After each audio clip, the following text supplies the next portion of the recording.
Operation सिंदूर और आतंकवाद के खिलाफ भारत की लड़ाई को दुनिया भर में पहुंचाने के लिए सांसदों का प्रतिनिधि मंडल अलग अलग देशों में पहुंचा है।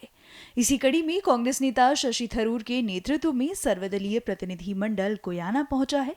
यहां प्रतिनिधि मंडल के सदस्यों ने उपराष्ट्रपति भरत जगदेव से मुलाकात की। इस मुलाकात में क्या चर्चा हुई, इस बारे में शशि थरूर ने जानकारी दी है। I actually called him Mr. President because he was president for 12 years before his current role of vice president. He's also the secretary general of the ruling party and somebody who has been to India very, very many times and a good friend of the nation. He showed a tremendous amount of understanding for our position on the current events with our neighbor.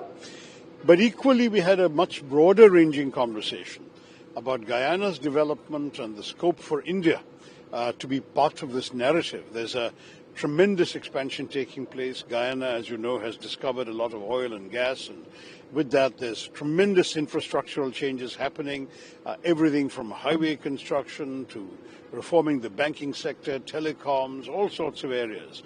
And there was a very clear signal that India would be welcome and Indians would be welcome to participate in this process.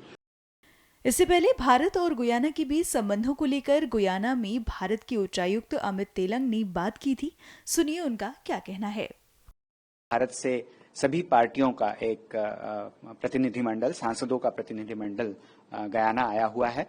Guyana कई मायनों में महत्वपूर्ण है क्योंकि Guyana के साथ हमारे कई दशकों से बहुत ही अच्छे संबंध हैं और उसका कारण यह है कि गयाना की 40% से ज्यादा जनता जो है वो भारतीय मूल की है और उन्हें आज भी भारत से और भारत माता से बहुत प्यार है, बहुत लगाव है।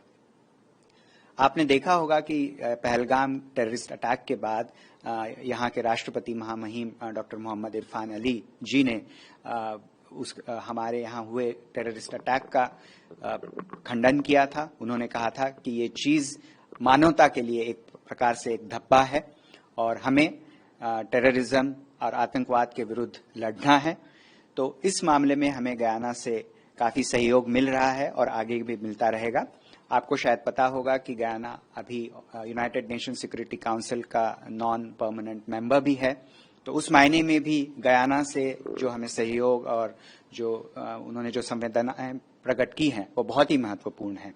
और मैं ये भी कहना चाहूंगा कि हमारे दो देशों के बीच के जो संबंध है वो बहुत ही दृढ़ हैं और इसमें हमारे लोगों के बीच जो जुड़ाव है वो बहुत ही महत्वपूर्ण है।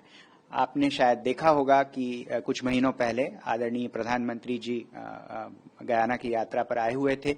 उस वक्त भी हमने यहाँ पे जो लोगों के बीच जो जुड़ाव है, एक दूसरे के साथ मिलकर काम करने की जो चाहत है वो दोनों जगह बहुत ही हमें दिख रही है। तो मुझे पूरा विश्वास है कि हमारी जो आतंकवाद के खिलाफ लड़ाई है उसमें हमें गयाना से पूर्ण सहयोग मिलेगा।